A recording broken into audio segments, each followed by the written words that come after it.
First item, is there any changes to the agenda? Probably need to get a couple of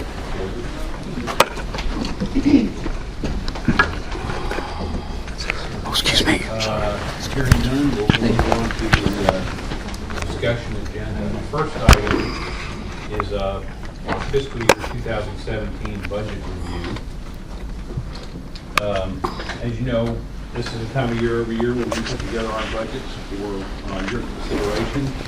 We are not providing a detailed budget at this time. That will come in the work session on May 5th. However, there are a number of issues that we discovered or come up with that we need some guidance from this board on, and so we're going to take this opportunity to give you a high-level overview of the budget and the issues. In the 5 years that I've been at OMU, this is going to be the most challenging year from a budget perspective. The wholesale market continues to be weaker than we've seen over the last 5 years. Mild weather and energy conservation measures continue to erode the demand of our customers.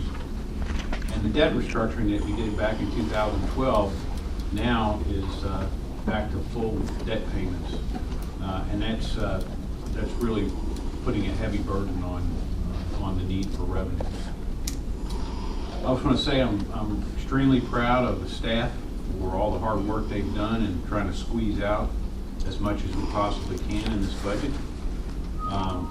Their approach has been very, very responsible, and I thank them for all their efforts. So let's move on to the first page.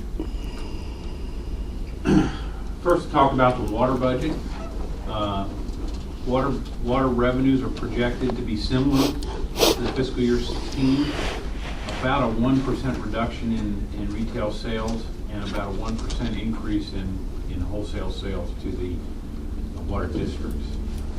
We're looking at an $11.3 million income revenues, and that's an increase of 2.9%, but projected expenses are expected to rise by about 7.8%. We haven't really had significant material cost increases over the last 3 or 4 years, but we're starting to see those material costs, lime, chemicals, things like that, creep up. And we're projecting a 7.8% increase in expenses. We have not completed our P&L for the water system yet. That will be presented to you next month on the 5th. Let's spend the rest of the time talking about the electric system budget. This is where our challenges are. The biggest challenge that we face is a projection in the projected lower generation at Elmer Smith. And as you can see, a 26.6% reduction from the 2016 level. Rather than selling 62% of our energy into the wholesale market and using 38% for our customers, as we normally have done, we are now looking at a 48% of the generation being sold into the wholesale market and 52% sold to our customers. So we've set this budget under the expectation that only one of the units will be running during certain months. The other will be on a reserve shutdown. Thus the reason for the lower projection of generation. Both units will be available to run when prices justify and during the peak demand period in the summer. And we've taken that into account. O&M personnel will shift into a preventive maintenance focus during the reserve shutdowns of the other units when one is running. You can see we're planning for an $18.6 million shortfall against fixed costs, which will flow through to the ECA account. Any market improvement will lessen the loss. And we are seeing in the last week, market has moved up. We're starting to see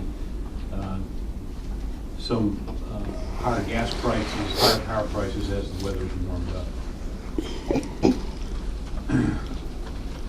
So you can see here total ESS fixed costs are about $50 million a year. Of that, 29.6 million of it are associated with the wholesale business. With a net income projected, a gross margin projected of $50 million, that leaves us with an net income loss projection of 18.6 million. Next page. On the retail side, we are expecting to see an increase in retail revenues. There's two reasons for that. One is we increased the ECA rate last month or 2 months ago, and we also have a base rate increase that was approved by the City Commission last year that will go into effect in June. We expect total retail revenues up to 1.9 million, up 1.9 million. However, retail sales, as you can see, are down 2.2%. Most of that due to energy efficiency measures that customers are taking, weather, and reduced industrial demand. The ECA balance is projected to finish this year at $8.2 million owed by customers to OMU. Next slide. Without an increase or any actions by OMU on the part of staff to reduce expenses, at the end of next year, at current market projections and at the generation levels that I've said, we would stand at an ECA balance of $18.5 million due to OMU from customers. As you know, our ECA policy allows only a $10 million maximum in that account. So that leaves us with $8.5 million of reductions that would need to be made, or $8.5 million of incremental increase in the ECA rate in order to meet the requirements. So the question that this budget is asking, a couple questions. One is how much can potential ECA increases be mitigated by costs that are controllable by OMU? And secondly, should OMU apply reserves to lower the ECA balance and consequently lower potential ECA increases? To be clear, we're not asking for any ECA authority today. You will have monthly updates and balances in that account just as you get every month. We'll only ask for an increase when we expect the balance to exceed 10 million. That will allow us to get through the summer, see the summer wholesale market, how it materializes, what the revenue improvements would be, gross margin improvements, if any. And the same thing for the use of reserves. At some point, we'll make a recommendation to you on the use of reserves, and we'll talk more about the use of reserves to mitigate this imbalance in cash flows. Let's go on to the next slide. Talk about controllable budget items. So what is it that we can control? Well, as staff has assembled the budget, the following are the major controllable expenses. The first one is maintenance at Elmer Smith. This is a direct pass-through into the ECA. We are scheduled to do an outage on Unit 2 this year. Eliminating that outage will save us $3.4 million. The next largest item that's controllable are wages. With the cost of living, the incentive and step increases that we have in the budget in a normal year, it would be about a $750,000 increase in expenses. The city dividend is going up by $165,560. In 2016, a total city dividend of $6.8 million. And with respect to that, you know, we all understand the importance of the dividend to the city. The city's looking at a $1.6 million deficit in their budget. We realize that OMU is a significant portion of that revenue stream for them. And at this point, I'm not recommending any reduction in the dividend. However, that is your prerogative, because under the bond covenants, the flow of funds test only permits you to allocate money to the city dividend if there's sufficient revenues available. So that's a discretionary item that this board has control of. However, we did promise the last rate increase that we took the city commission that we would provide the dividend until the next rate increase, and then we would be. Yeah, we, absolutely. I mean, we have recently entered into an MOU with the city to lay out the, you know, the what each party will do for the other. And one of those things is we've made a commitment that we will continue to fund the dividend. Now, however, that commitment cannot be trumped by the bond covenants, and that's also stated in that agreement, in that MOU. So it's clearly a discretionary item, but I'm not recommending we change it at this point. Travel and training is an expense that is controllable. Community donations, an expense that are controllable. These are much smaller items, but certainly every dollar counts when we allocate. On to the next page. Tree trimming. Tree trimming is an out of prevention activity. We are on a 3-year cycle for tree trimming. If we cut tree trimming back by one crew, we can save around $150,000. That'll move us to a 4-year cycle, and it could potentially affect our outage rates with customers in the event of a storm. Next item, contingencies. We always budget contingencies for storm restoration and for ESS outage issues, maintenance issues. We can cut that item and rely on reserves. That's why we have reserves. So we would cut that contingency money back and lean on our reserves. Legal fees, you know, we use Pat for legal fees. We can make a concerted effort to use less of Pat's time this year and save some money there. Employee events, these are things that we do for employees, like picnics, Christmas party, things like that. We can cut those out. Summer students and interns, we employ part-time summer students and interns to help get the work done and to provide an opportunity for these folks to make some money and to evaluate them as potential employees in the future for OMU. Elimination of that will save us some money as well. We have a number of temporary and part-time employees which we can reduce. And I've asked each of the departments to reduce their budgeted overtime and premium pays. Each of the departments will have to do a better job of scheduling their crews to get coverage for those periods. Now recognize that if we have a storm event, we have a major outage event that requires us to exceed our budget for overtime and premium pay, we will do that, and we'll try to adjust other items in the budget to come in.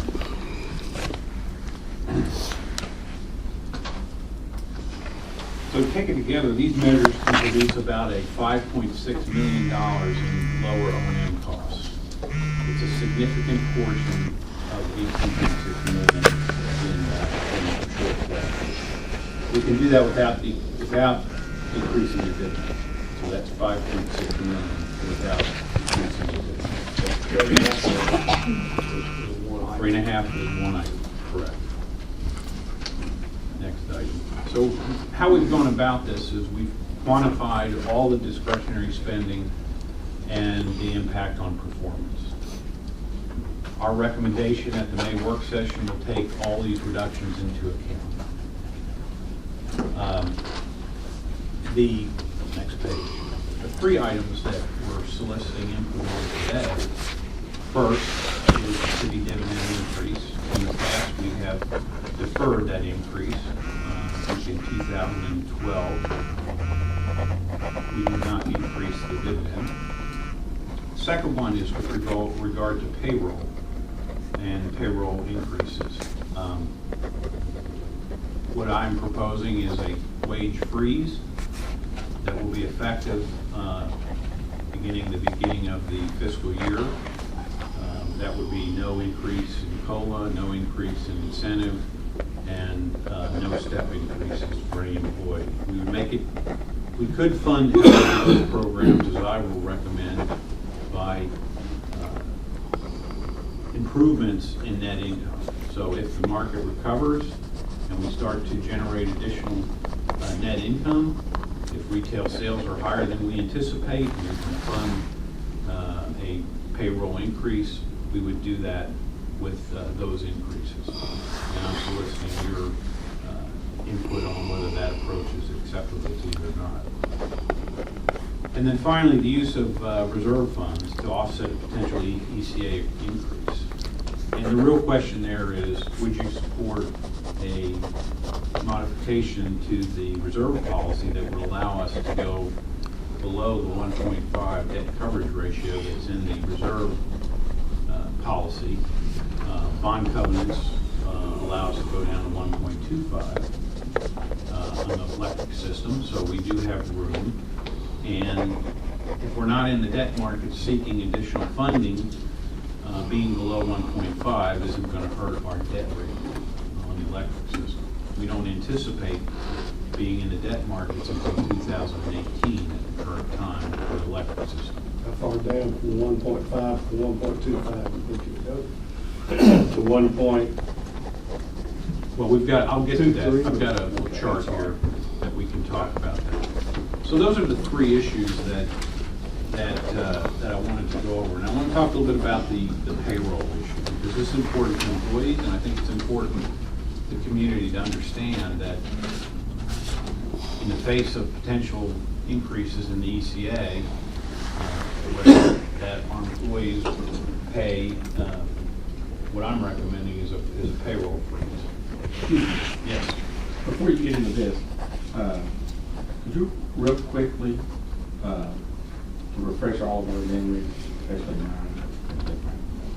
mine, three parts that we're talking about and how they fit together?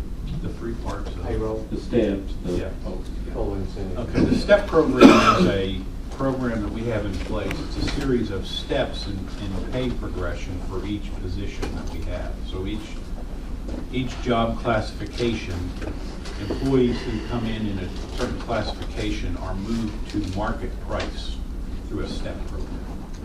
That's done on a 6-month basis. Every 6 months, they're eligible for a step, an increase, to get them to market.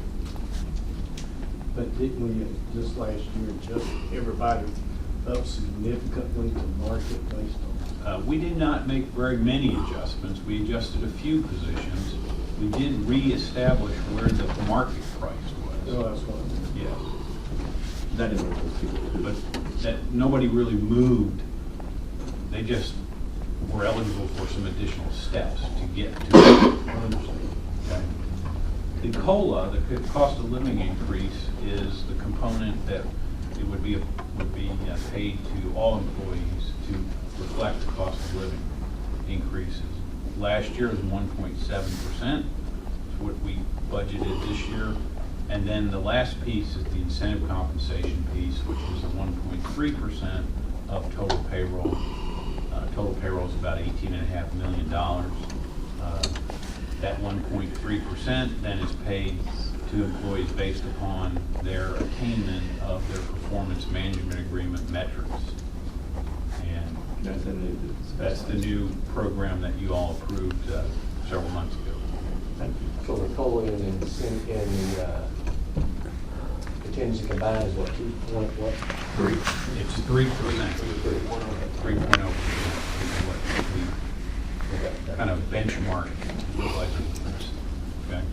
That's what the $750,000 potential savings equates to, plus the steps. So the way I would see this working is that we would put the freeze in place from June 1st until December 31st.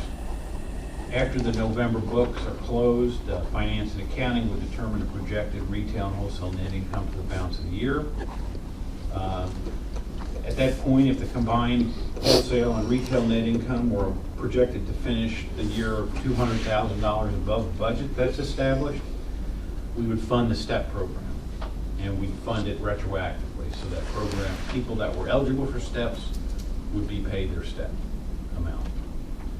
The second piece would be if the combined wholesale and retail net income finished the year $520,000 above budget, we would fund the COLA. And that COLA would be then applicable for employees for the period beginning January 1 through May 31, so for the 5-month period. And then if we were able But to that wouldn't finish. be retroactive, is what you're saying? No, it's not retroactive. The other one, what? STEP program would be retroactive. Okay.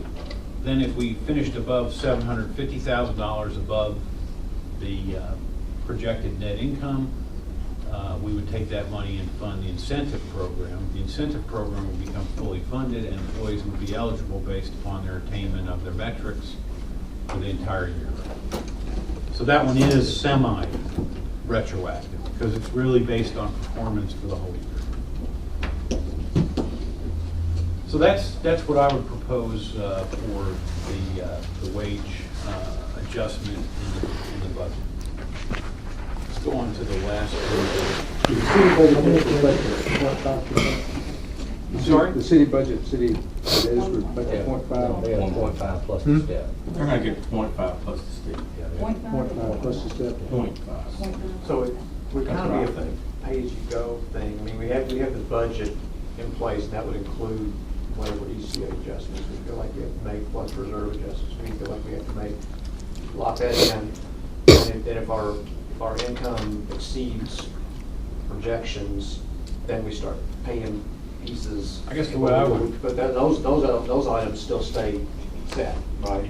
I guess what I would characterize it as, you've got, several adjustments you can make. You can move money out of reserves to cover the ECA shortfall. You can raise the ECA rate to collect more money from customers. And what I'm proposing is that we'll make those decisions as we go through the year. As we get closer to November, we'll have a better idea. We need to get through the summer and see how wholesale prices materialize, how sales go, how retail sales go. And if it looks like we're having a good year, at that point, you'll have to make a judgment call on how much you want to raise the ECA based upon the projection for the rest of the year, and how much you want to draw out of reserves to mitigate that ECA increase. With respect to the wages, what I'm suggesting is that the first $200,000 above the net income that we budget, that goes to employees. That doesn't go to relieve ECA balance, it goes to the employees. The employees are our most important asset at OMU, there's no question about it. Without them, we can't make this work. So that's the principle behind the program that I'm recommending. Everyone clear on that? That only benefits the people who are already in market. Is that correct? The first 200,000, that's correct. Okay. That's correct. So that wouldn't benefit everyone. Not every. But, 200,000 isn't a lot of market, okay? Not a lot of sales. If the market moves up, very likely we'll fund $500,000 or better into the payroll, as I'm proposing. Do you understand use a different index in calculating COLA? They just ignored the code this year. They weren't gonna get anything for a while, I heard. I haven't been down there. The stuff that I've been I've been looking there for at, animal it years. was closer to less than 1% the actual COLA. It was either 0.5 or 1.5, it was 0.5, but they talked about it a couple different ways, they didn't have anything budgeted, then the mayor came back and put a COLA in. So, I mean, when I looked this. Oh, you're talking about the Social Security increase. COLA was closer to what. Oh, the Social Closer to Security that. in January, it was 0 in January. Yeah, I mean, you said it's nothing, but the cost index is, I don't know, talking more like inflation? Or, because we do a lot of our cost of living adjustments by looking at Southeast utilities and doing benchmarking of APPA surveys, those types, to figure out what how general ranges are going, which includes inflation. If you're talking about pure inflation, you're right, it's closer to 0.5, 0.7. County's at 2.25, I hear. For The airport's total? Yeah, total. And the airport's at 1.25. So do you want to promise now, Terry, or? Oh, we can wait till we're done, because I think you need to take everything, I mean, you've got some other degrees of freedom here that you can look at as well. Let's go on to the last page here, which is the chart. And this is the one that's a little difficult to understand, but it's the best way for me to explain it to you. So let me just go up to the board and explain how this works.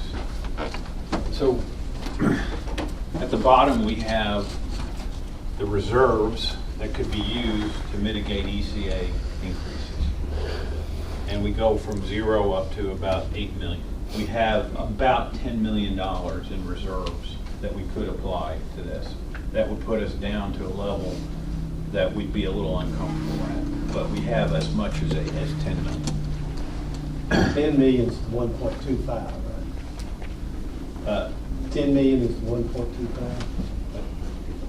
It's actually way out here, so 10 million would be out here. Yeah, that's what I mean. So we would actually be below bond covenants then? No, we need. No, No, it ain't going. This is the bond covenants on this side. This is the debt coverage ratio.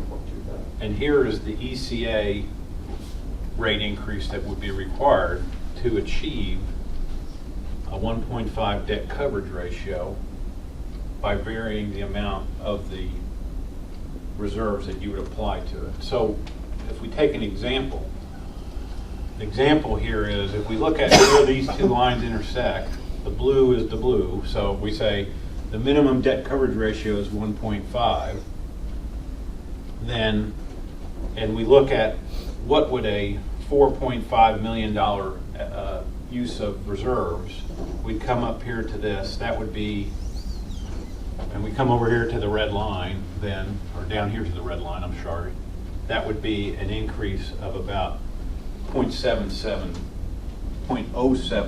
cents. So it'd be 0.7 of a cent increase. So you can see if we drop down to 125 is down in here. If we drop the debt coverage ratio down, that gives us some more flexibility.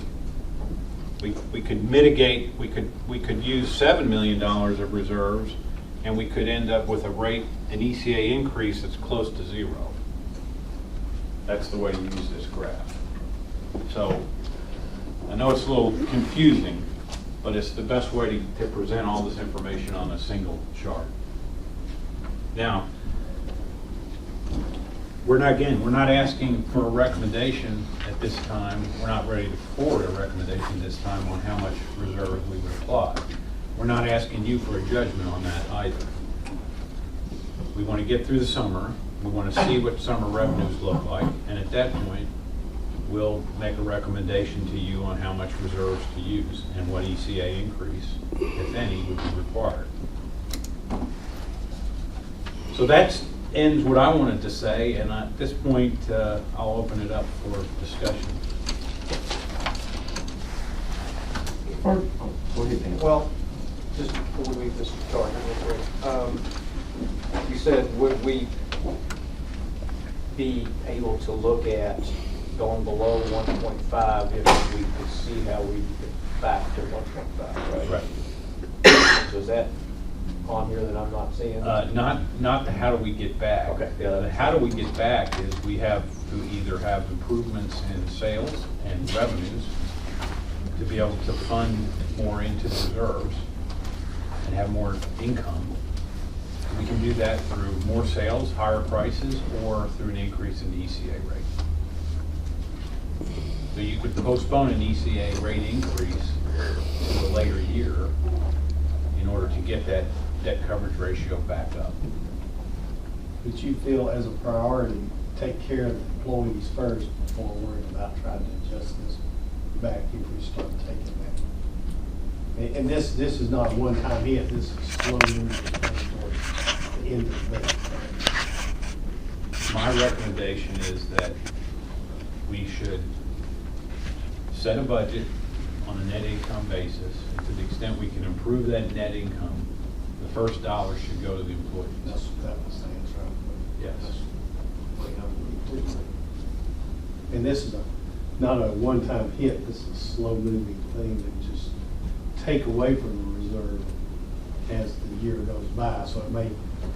Well, at some point, it's not, at some point you'll have to make a Sales all decision right. about how much you want to allocate. Because when you take reserves and take them out of reserves and allocate them to the ECA, you're forgiving a debt, if you will, from customers on the energy cost adjustment. Can't go back and recover it once you forgive it. So once we, say we put $4.5 million towards ECA, that'd be a $4.5 million reduction in the ECA account.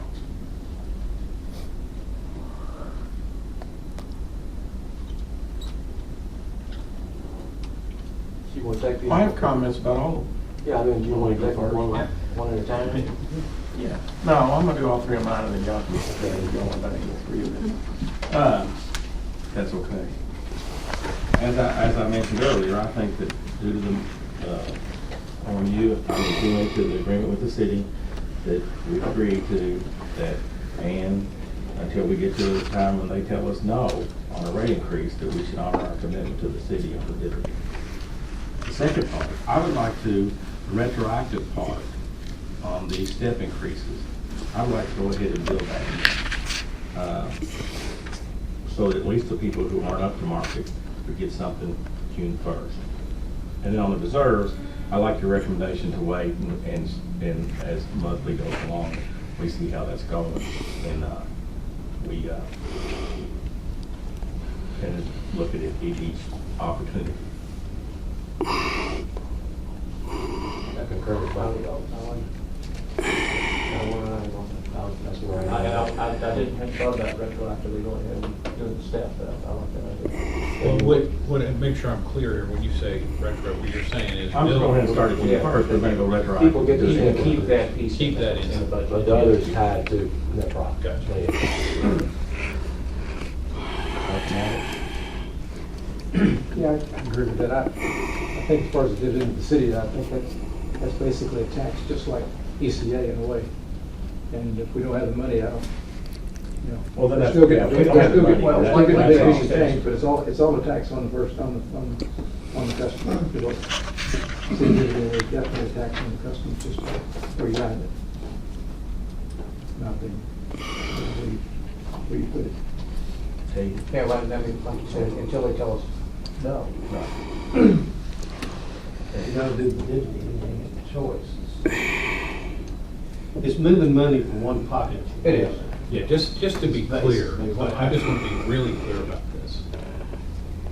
The bond covenants trump the agreement that we have in place with the Right. city. And if that would be the case, we would have either to go and. So if we were in a financial disaster where we just didn't have the cash flow to be able to pay all of our bills, you would have no choice but to cut the dividend.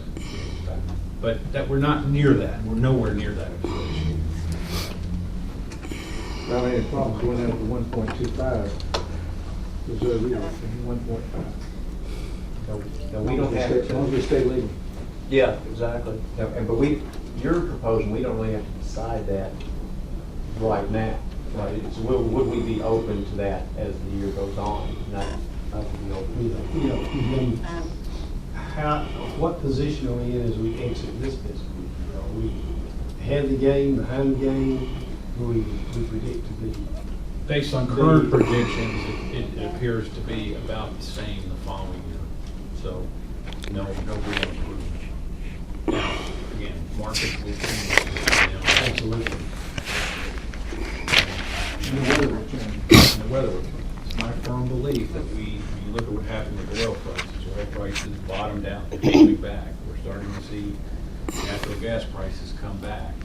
However, that could be a temporary situation based upon market hype and just warming weather. That there's a fear premium in the market. People are getting excited about it. So Yeah, we don't know. At the Kroger's this morning, so I was happy for them. Yeah. We don't know. All we know is for sure, and you've heard me say this a lot, is that the forward curves, as we currently project them, are incorrect. We know that for sure. But we do the best we can to prognosticate what they're gonna be, and we look at a plus and minus, an up case and a down case, to make sure that we're stress testing our financials appropriately.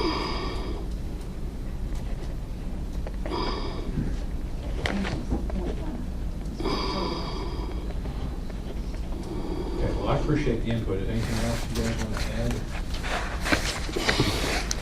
Sorry, I had my quote here that you passed out. Does everybody see my quote?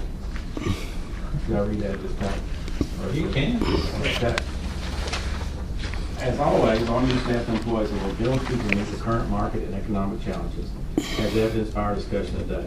In making these difficult decisions, staff and the commission are keeping our customer owners in mind and working to provide the quality, affordable service they have come to expect and receive. On behalf of the commission, I want the customers to understand that OMU staff are doing an incredible job of containing costs and that they have control over.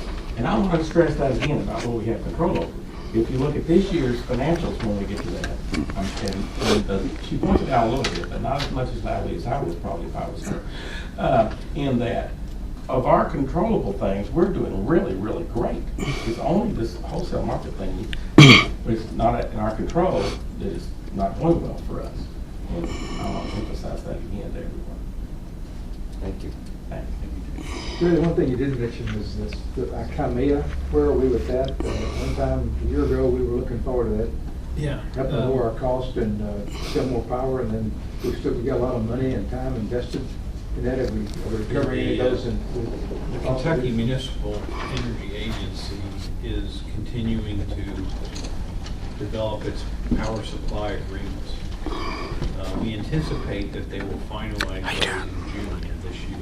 At this point, it does not look like OMU will be a supplier to that agency. We have been planning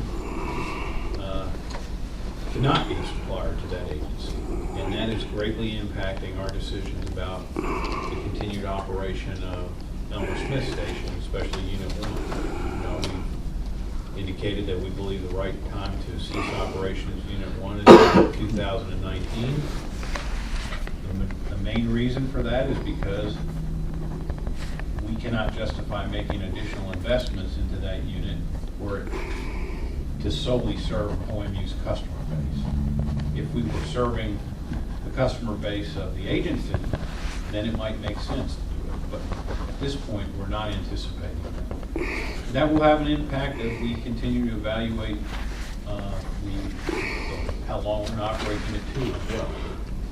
So the agency continues to move forward in its power supply arrangements. Said in June, they anticipate having final agreements in place with power suppliers for the other 10 cities.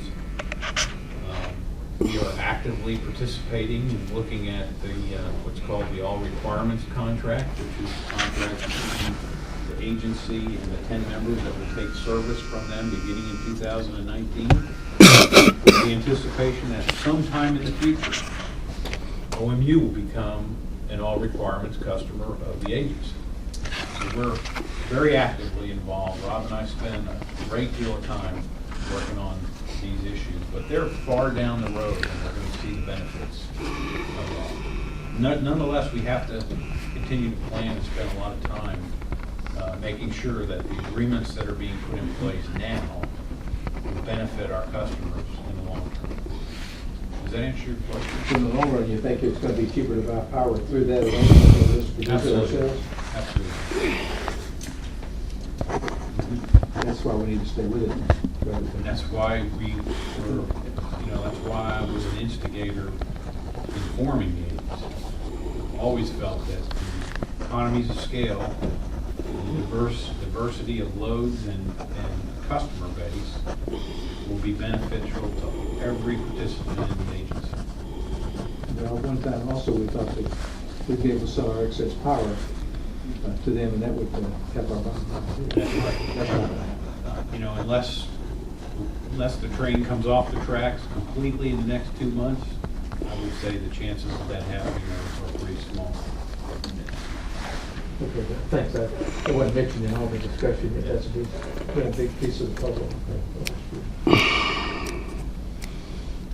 All right. Next item on the agenda is the basic business line residential voice service pricing amendment. Chris?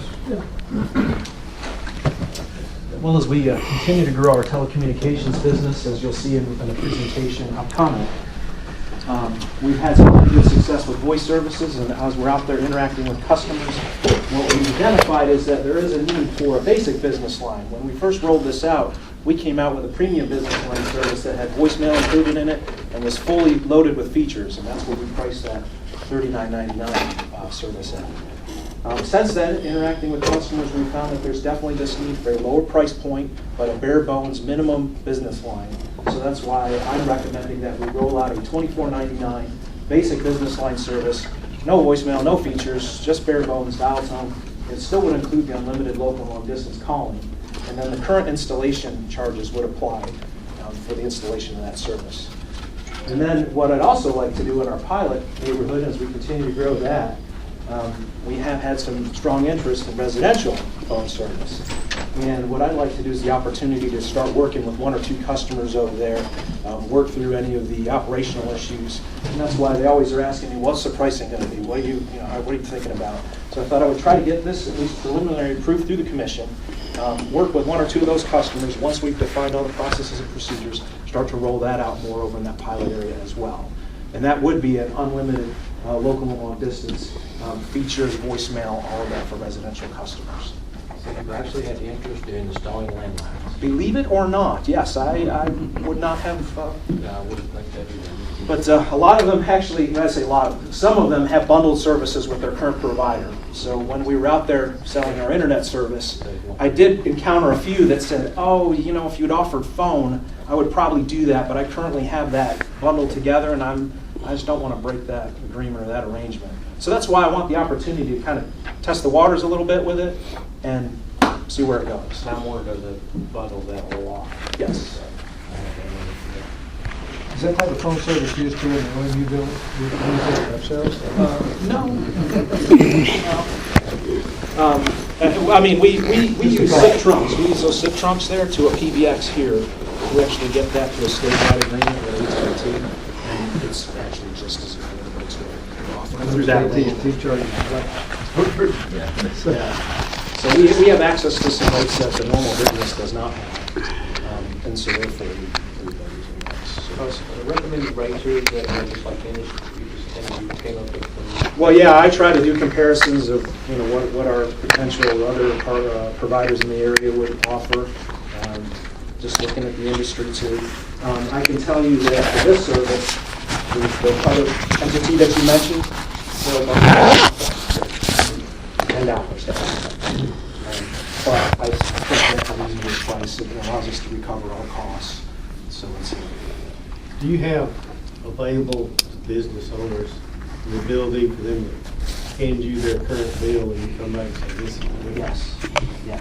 As a matter of fact, when I get contacted by a customer that says they're interested in our phone service, we'll send a technician out, and they'll do a site survey, take a look at phone bills and things of that nature, actually physically look at their current phone system, come up with a quote for services. I'll let them know what that will be. If they say they want to go with that, and I submit to them our voice contract, they sign off on it, send it back, and it goes through the process. We provision it, switch it over to us, start billing. Send somebody to my office. All right. Sounds good to me. Any motion approved? Second. All those in favor say aye. Aye. Thank you. Next item we have on the agenda is our procurement authority levels. Probably mislabeled on the agenda. It's really the procurement regulations. And this has been under discussion with this board for several months now.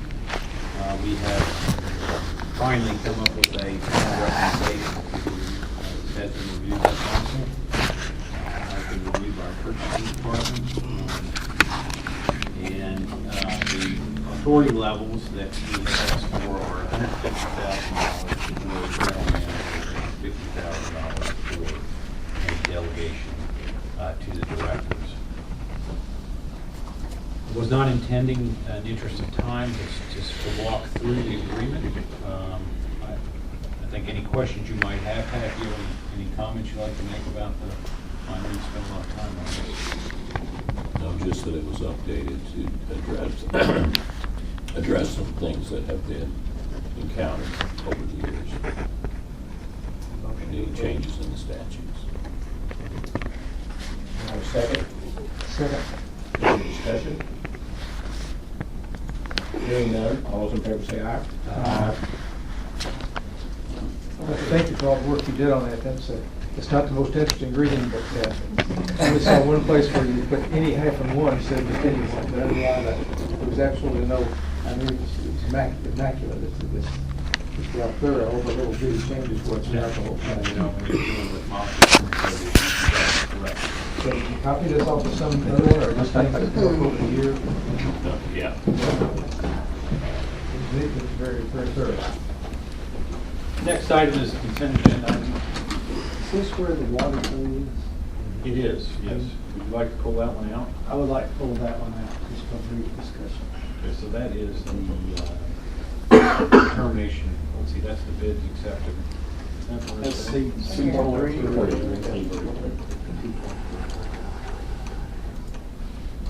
Read it first.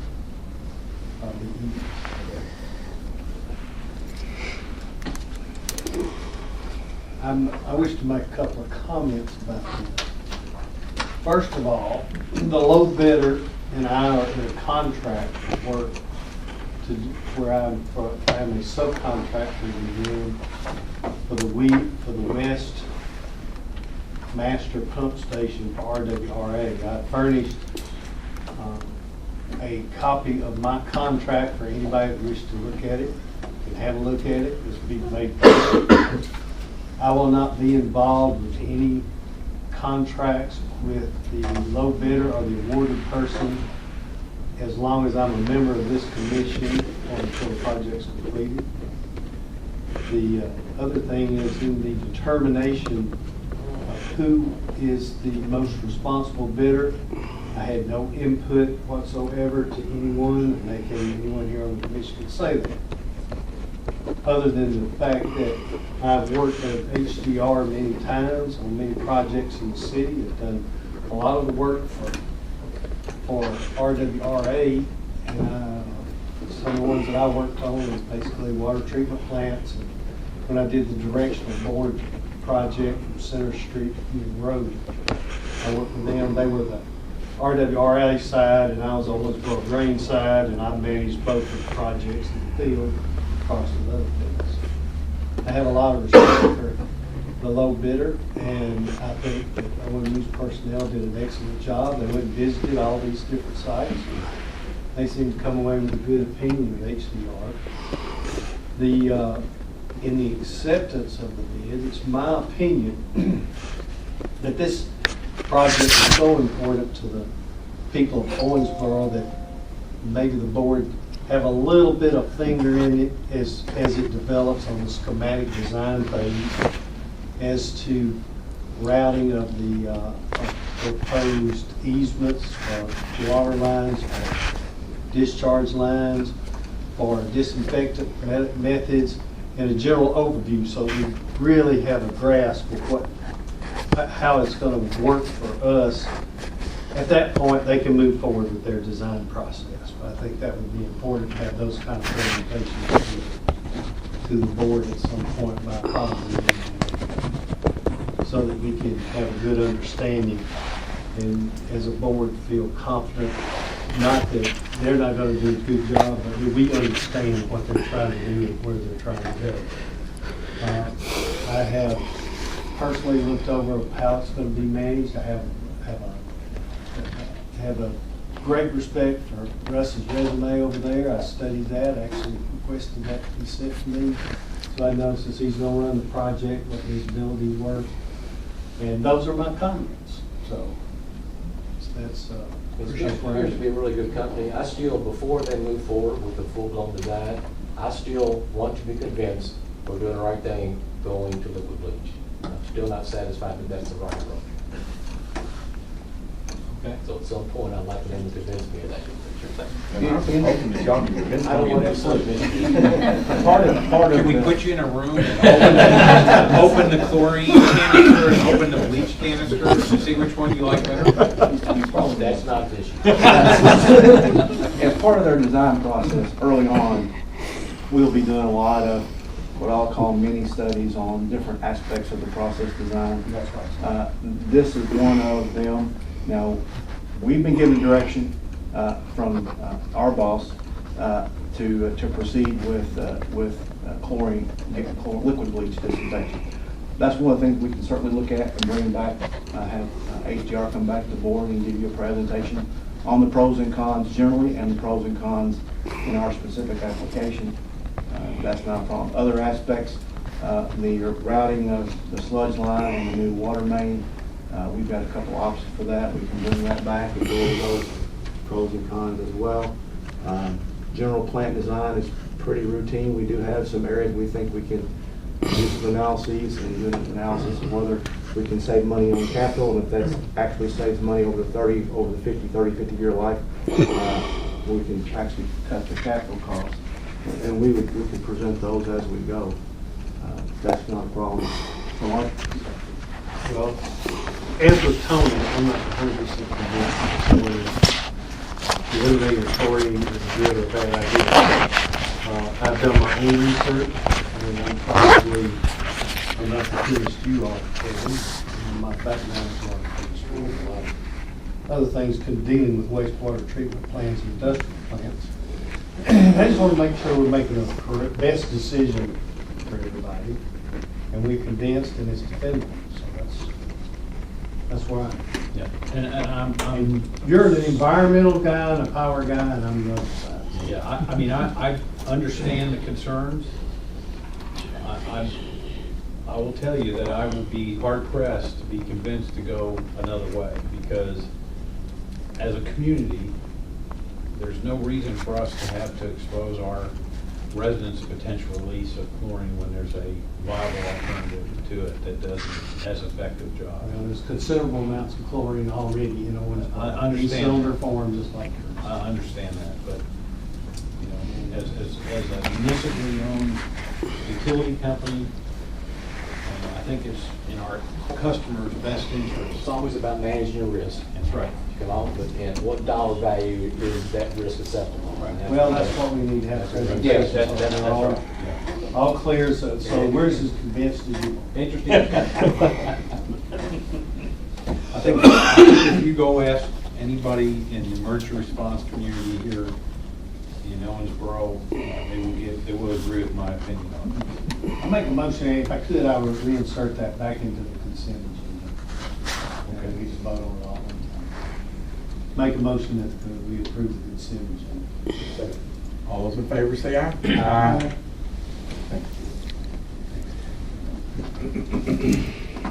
All right, next item is our performance update. First is Chris again, quarterly telecom sales update.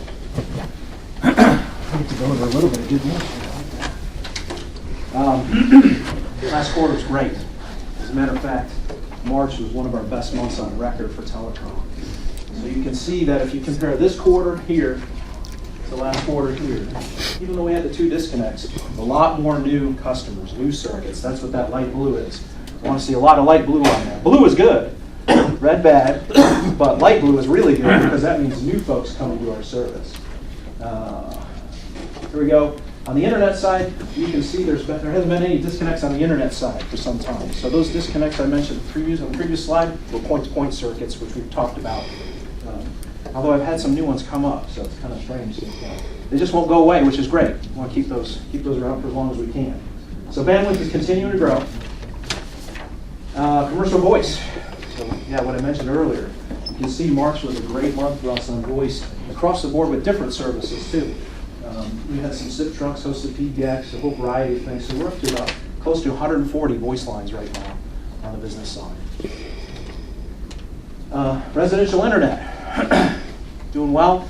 We've got 80 customers at the time that this slide was put together. And but I do want to caution the commission, you're going to see these kind of numbers here going forward, all right? As a matter of fact, I wish I could adjust the scale, because we're going to be looking at much, much smaller numbers as we now try to dig out every little individual customer. I think we've gotten the cream off the top. Now we're going to have to go digging, which is why I wanted to share a couple of these with you here. Here's a direct mail piece, just dropping over the next few weeks. I'm going to send that down there. Direct mail piece that's going out to folks in that neighborhood that are serviceable. And then here's a door hanger that we're going to have some direct sales going on, a little bit of door knocking. If we don't make contact with the customer, that will be placed on their door. And if you've been driving around, you might have seen a few of these, or a couple on Tamarack. That big windstorm, I had to stop and pick up a few of these. Some customers have allowed us to go ahead and put these out in their yards to further promote our service. Yeah. And so we've gotten through the backlog. However, here's probably my biggest concern of all of this. We have had some reliability issues with one of our major carriers. As a matter of fact, we had to ensure that that carrier was in place. There were never any issues up to the point of launch, so we felt the confidence to go ahead and move forward. And ever since then, we have had disruptions of service off and on, and the reliability has been very questionable.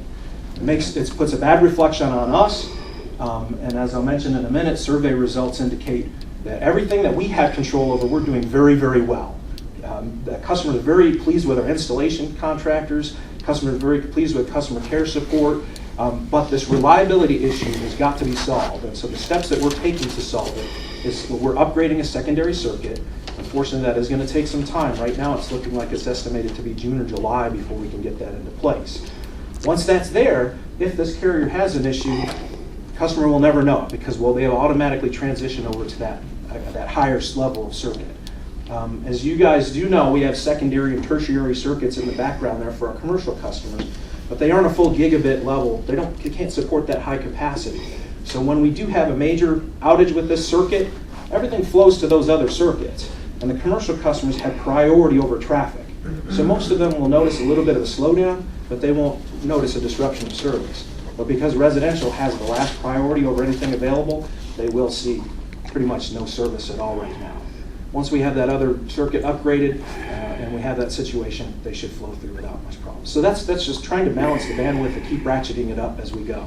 What are the excuses the high-capacity carrier has for? Actually, almost every single one of those has been fiber cuts, car accidents, fires. If you recall that major fire in Lexington, that burned down about 8 spans of a fiber optic strand that our service was on at the time. We are also working with that carrier to improve their primary path. Apparently, I don't want to get too much into the details, but apparently we sort of got a quick rush to get the circuit to us versus actually establishing a true primary path. And so they are trying to finish up getting that primary path taken care of, and then the current path will become a secondary for their service as well. So there was supposed to be redundancy with all this. They have issued some credits to us. They have certainly apologized to us over and over again, but that only takes us so far, because at the end of the day, our customers look at this as though this is OMU, and rightfully so. Has anybody disconnected or? No. We've been very fortunate. Folks, while they're displeased, to be honest, the service they had before, while I certainly want to be far and above what they had before, even with these disruptions, it's like, I'm kind of used to this, to be honest, so okay. But this is not acceptable to us, and we're going to make sure that gets taken care of. Once it is, we'll have a communication plan put together to communicate that to the folks about, here, we heard you, we conducted a survey, we listened to you, here are the steps that we've taken now to ensure the reliability of the service. On that same survey, by the way, in the very high 90s, the likelihood of a customer to refer the service to their friends, very high 90s response on that. To me, that's a very good direction. But as I also indicated, we're going to have to fight for every single customer now. These are the early adopters. These are the ones that said, I'm so sick with what I've had and I'm ready to sign up. Now we're going to have to really dig in there. This provision of the secondary carrier is built into your budget? Yes. And it's an actual upgrade of a current carrier, which helps save a little bit of money, not having to bring a whole separate carrier in. And as I mentioned, March was one of the best months ever. Now, something I don't have on the slide here, but I thought it would be more good news, is we finished up some work with the city. providing fiber optic connectivity for Fisher Park. As we all know, there's big tournaments out there, big softball games. Those folks have wanted to stream internet, to stream the games. There has been issues in the past without the fiber being there. The city also wanted to make sure that Wi-Fi access was available for participants at the tournaments. And so by completing our fiber optic project, that has now all been enabled. I've confirmed it with the IT department over at the city, and they're very happy and are ready for this next season. And that was largely to attribute to OMU fiber. So let them stay competitive. Well, that's great. And we're doing really good. I'm pretty happy here. But it's like, well, when are we going to get to my house? That's my main question. Well. No, I mean, I'm serious. When are we will be looking at other areas, or will the feed to Fisher Park and they look to other areas sooner, or in that direction, or do we have, or are we still at this part and we haven't? I think, let me try to answer that one. You know, we have currently in the budget, phase 2 rollout, which is an area that about twice as big as the area that we used phase 1. It's on the other side of Tamarack, just over here. I don't know if it's going to cover your particular house or not. I don't think so. Leave my address with anybody. Sorry. We you know, we don't show any favoritism. So, at some point, you know, this commission will have to make a decision about whether we want to go borrow money to build out the entire city. My objective is to get enough operating data to be able to prove to you that that is a wise investment. Okay? And I think we're probably a year away. Maybe this time next year we'll be having that discussion about, are we going to go borrow 10 to 15?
The internet business. And now that Chris has his telecommunications technician, no telling what's going on. There you go. He increased his staff by 33%. Thank you. Next item is Laura.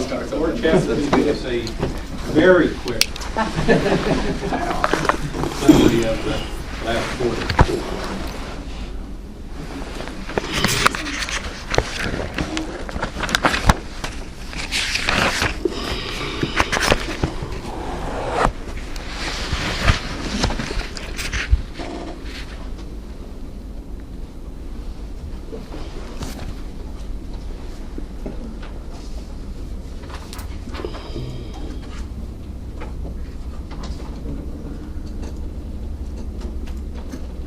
So as you heard, I'm going to make this very quick. I'm giving the third quarter presentation for OMU that ended on February 29th, 2015.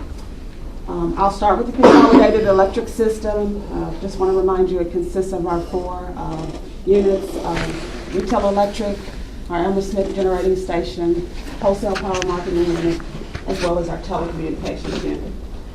Our slides are designed to show third quarter ending for each of the prior 5 years, as well as the third quarter for this year's actuals and budgets. So each one of our slides are designed to show that. I'll start with the consolidated electric system again. Our operating system, operating revenues were below budget, slightly above prior year. Our operating expenses were below budget as well, and also below prior year. Our net income came in slightly above our $9.7 million budget for the third quarter at $10.1 million. And our cash and investment balances for the electric system shows that our operating operating and contingency funds were below budget, while our capital and bond restricted funds were pretty much on target with budget or higher. As I'm moving quickly, if there are no other questions, if there are no questions for the consolidated electric system, I'll move on to our first unit, which is our Elmer Smith generating station. Our net generation was below budget, below prior year, and as Terry has alluded to, it's primarily due to our retail sales is slightly below budget, but it's primarily driven by the lower generation available to the wholesale unit, and that's due to our economic reserve shutdowns that we did. It's intentional during periods of low prices. Our operating expenses were below budget as well. That's primarily driven by our lower fuel expense, which you would expect given lower volumes. And I do want to note that most of our fixed costs were pretty much on target with budget as well. The next slide shows that it represents our expense at Elmer Smith per megawatt hour. The blue line, the lower blue line, represents our non-fuel expense, which includes our fixed costs. And because it was spread over fewer megawatt hours, it is above budget. The red line represents our fuel expense, and as you can see, it's pretty much on target with budget. And then all of our costs, which includes the G&A and depreciation as well as the fixed costs, everything, it is above budget as well.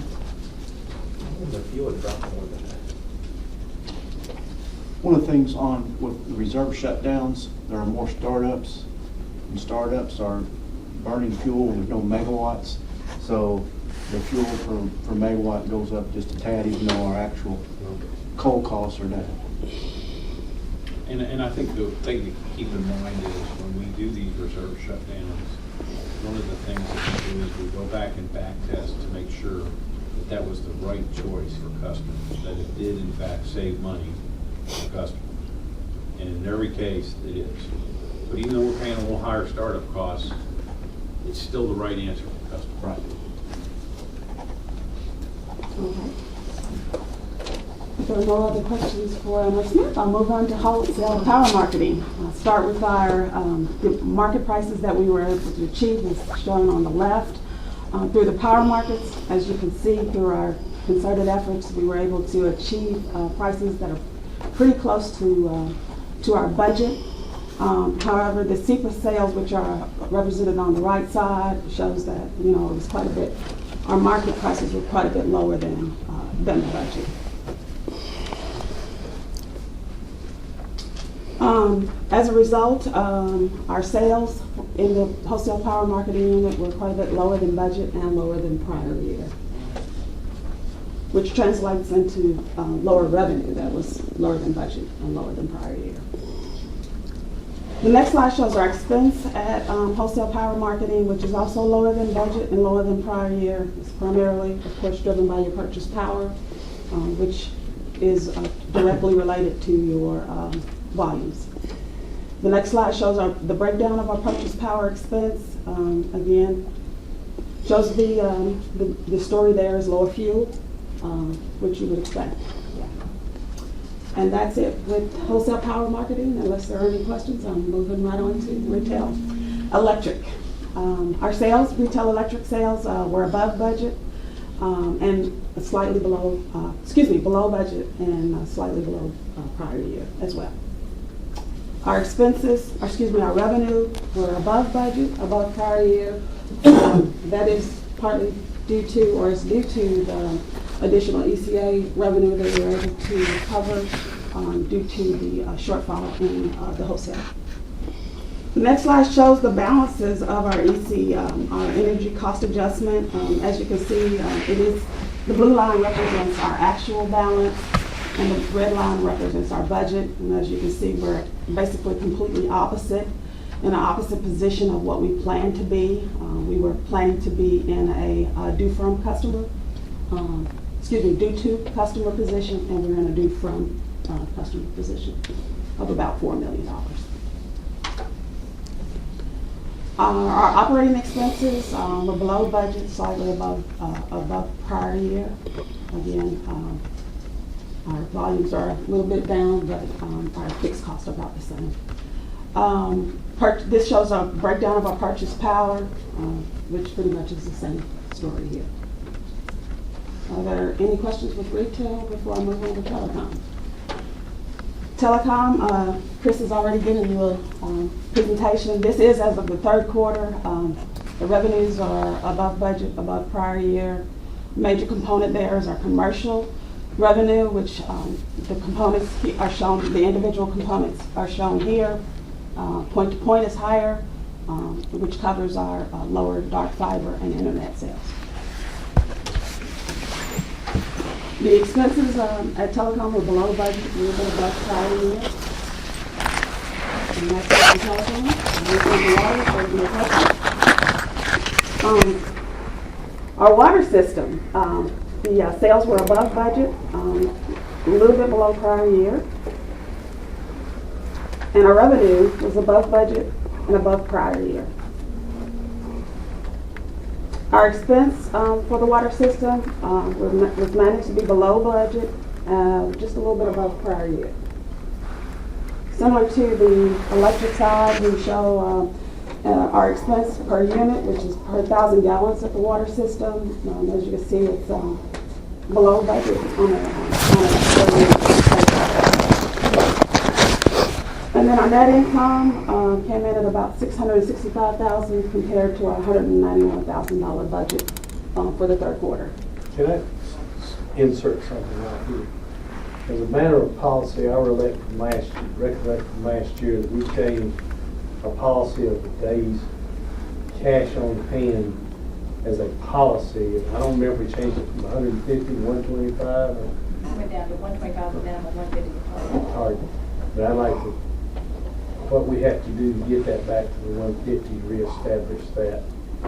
And the reason I want to do that, and the reason I want to get that as a history, because when we move forward in the bonding process for the water plant, I would like to see as long a history as possible. So let's move forward.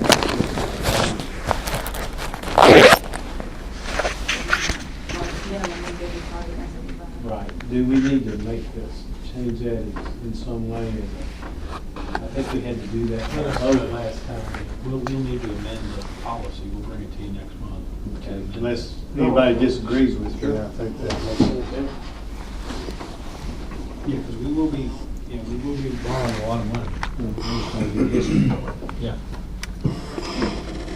The next slide shows our cash and investment balances. It shows our capital improvement funds are above budget, while our bond restricted funds and our operational contingency funds are pretty close.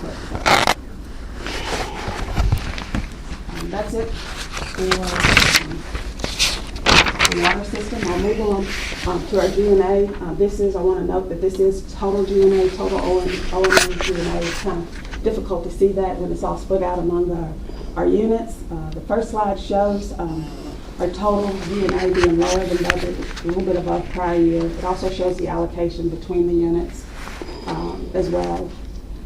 And then our last slide shows that our G&A came in about 90% of the budget, and the primary driver being lower outside services, primarily at the wholesale power marketing unit. And if there's no other questions on G&A, I'll move on. Finally, our total electric system is above budget, a little bit over $300,000. Our main drivers there is a retail system revenue was above budget by $5.8 million. Again, that is due to the additional ECA revenue. Our achieved market prices at the wholesale unit were pretty much on target with budget. And our fuel costs at Elmer Smith were the same, pretty much on target with budget, while our telecommunications unit was above budget by $112,000. Our water system, due to higher revenue, lower expense, we were able to achieve a net income of above budget, close to $500,000. Thank you, Laura. Appreciate it. And I want to That was thank, quick as I I can just go. wanna Thank you. point out to you guys and express my appreciation to Laura, Lynn, Kathy, and Jason. They're on the finance team that have been working very diligently on our budget, lots of long hours. Besides going through all these budget iterations that I'm asking them to, they're also integrating a new software package for budgeting that will enable us to put our budgets together much quicker in future years. So very, very great work they're doing. I really appreciate all of that. Okay, my report, go through this quickly as well. First item, Mercury Control System is now operational and into compliance mode this week. Kudos to Kevin and his team. Through extensive testing and optimization work, we are now projecting our Mercury compliance cost for the upcoming fiscal year at $3.75 million, down from $6 million a year, and that's due to optimization testing and reagent selection process that they've gone through in order to try to get those down. So that's a big deal. It is. The 3.75 is included, yeah. Yeah. And that equates, the cost of Mercury compliance is about $25 a year for each residential customer. So I thought that'd be an interesting little factoid for people to understand that $25 of their bill increase in the upcoming year will be for Mercury compliance.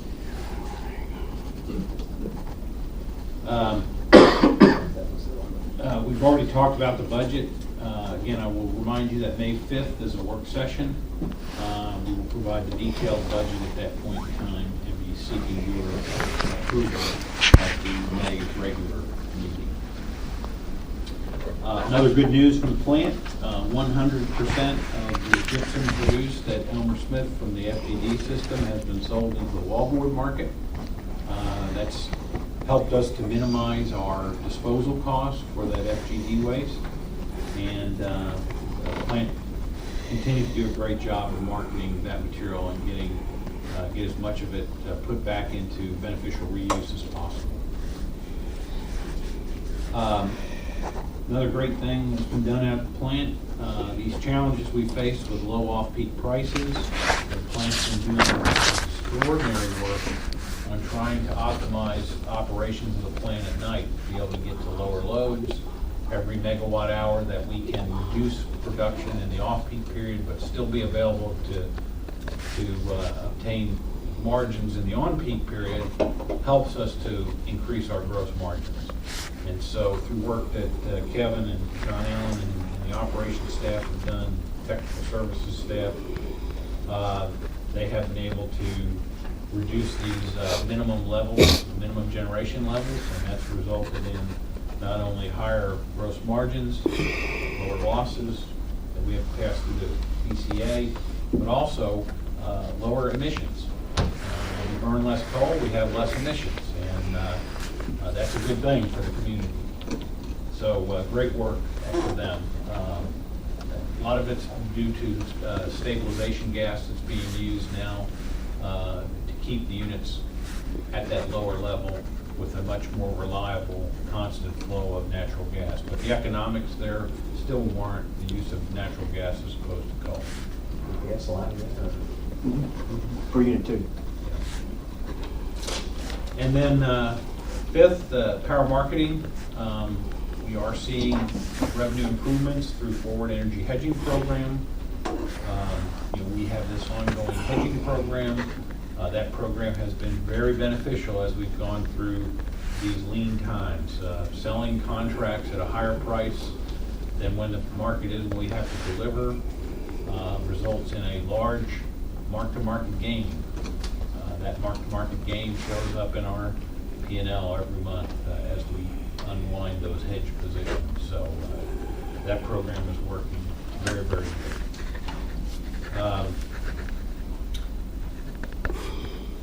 And last night, Lynn did a great job at the City Commission with the first reading of our water refunding bonds, bond refunding. Actually, interest rates are going our way, and rather than $703,000, it's up $200,000 in our favor. So we want to get those bonds sold while interest rates are low. Our final reading of this ordinance will be at the first commission meeting in May. So we'll be in the bond market then the second week in May. Yeah. With that, we'll move on to the next item, Mr. Chairman, if there's anything else.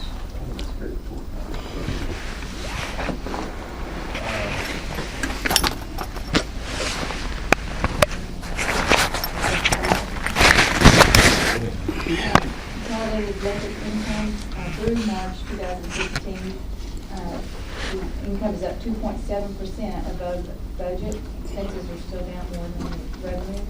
On the retail system, for the month, the megawatt hour sales were 9.2% below budget, and for the year were 4.2% below budget.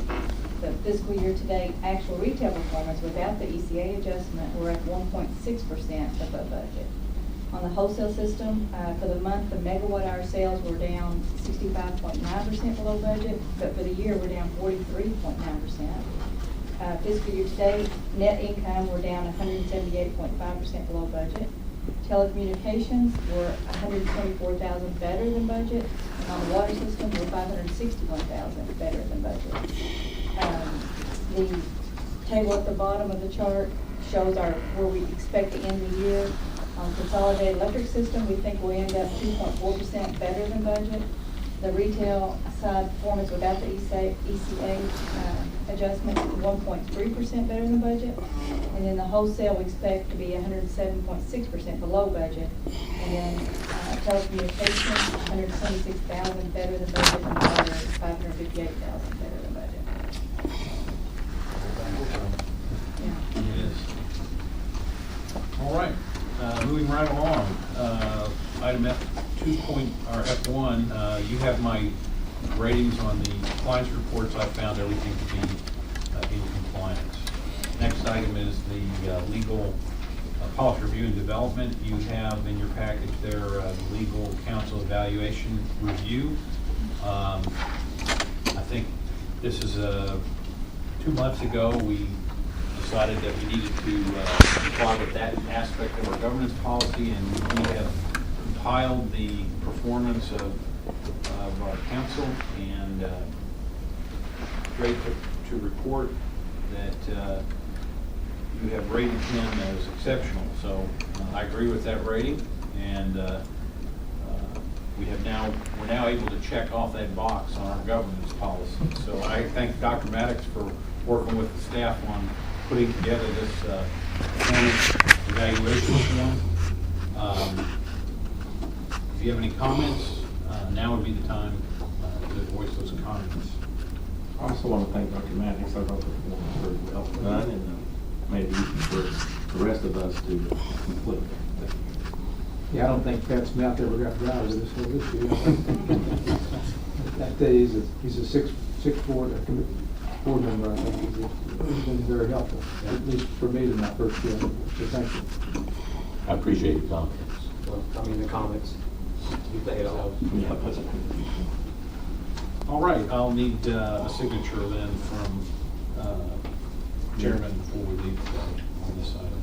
Next item we have is upcoming meetings. Fuel. Fuel costs adjustment. That's self-explanatory, really nothing to discuss there. Upcoming meetings, just want to make sure the 5th and the 19th, very important meetings with regard to budget. So we hopefully you'll be able to attend those. And with that, I'd ask to go to closed session to discuss personnel matters pursuant to KRS 61810, pending litigation pursuant to KRS 61810.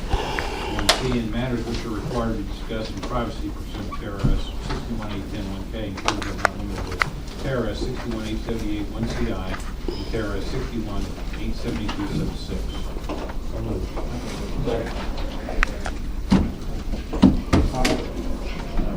Let's do that first. Oh, we need to take a vote.